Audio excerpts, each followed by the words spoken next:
Finally back to show you my bike. It's been a while since you last seen it. It's a bit dirty right now because well, I got caught in the rain with it. I was out riding and it just started dumping rain, and so I got a bunch of mud on it. Really is not attractive at all, but you know, it is what it is. I'll clean it later when I have the time. Don't mind the crappy NOS sticker. Well, it's actually part of the can. I just put it on there for jokes. So, since you last seen it, I had just everything that was stock came with the bike on it. All the stock exhaust, everything that you would get with a kit. And so, I wouldn't say I've dumped a bunch of money into it, but I've dumped a little bit. The most expensive being this. That's really expensive. It's like $60. I was not expecting to spend that much on this, but so I bought this new expansion chamber from Zeta Motorsports. I don't know if it's Zeta or Zeta. Everybody debates about it. I like calling it Zeta. Just makes more sense. Looks like how it's spelled. So I got that, and then I got, because I didn't feel like devoting a bunch of money to get an entire billet sprocket, I just bought the billet hub, and then I drilled holes in the sprocket to fit it on there. So in a sense, it works the same. It's kind of difficult getting these holes drilled up just right. And I feel like even though it does clamp onto the hub, it doesn't do it very well.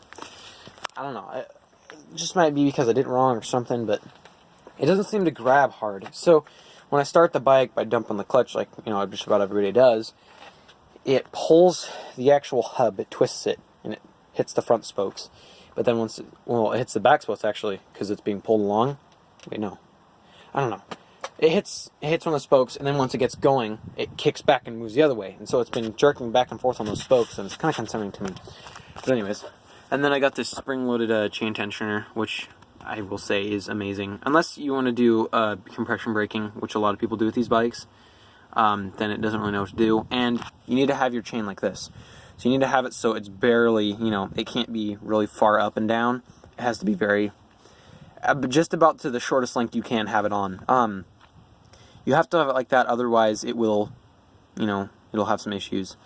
But otherwise it'll, when I had it before, it was a bit shorter, and so it would cause it to jump up and get caught in here, which is no good. That's bad. It'll suddenly lock up your rear wheel and you'll get stuck in it, and it's really bad for the engine. So yeah. So you want to make sure that's somewhat, on the tighter side, the least amount of links that you can use on the bike as you can. But yeah, and then so I got a speedometer. Both of these are inaccurate. This one was inaccurate. I thought this would be better, but they had such vague instructions in installing it. I had no idea what the heck I was doing, so it doesn't even work. It jumps about. It's never accurate. And then I got this, which is so basically what I did is I just bought a key switch online instead of actually buying an ignition switch, because it really is not an ignition. It's more of a hold on, let me get my keys off. Sorry.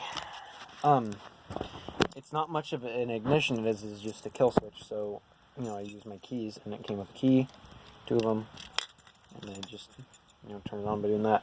Unfortunately, because the kill switch is grounding it out, off is on and on is off. Because if it's grounded out, it doesn't want to run. So that means that that's the switch on. So when I pull the key out, the switch is on, which means you can't start it. Flip like this, it's off. I can start it. And then, yeah, besides that, I didn't get too much more. And this is the most jerry-rigged up crap ever. I didn't have a fitting or anything, but I put this piece of piping on the back because this was really annoying. The pipe only goes to about there, and so it was just blaring in my ears, so I just got this and I put it to the end, which is not good, especially because it's galvanized, but it doesn't hardly get that hot, and yeah, this is just a bunch of mess. It's very embarrassing to look at, but yeah. Yeah.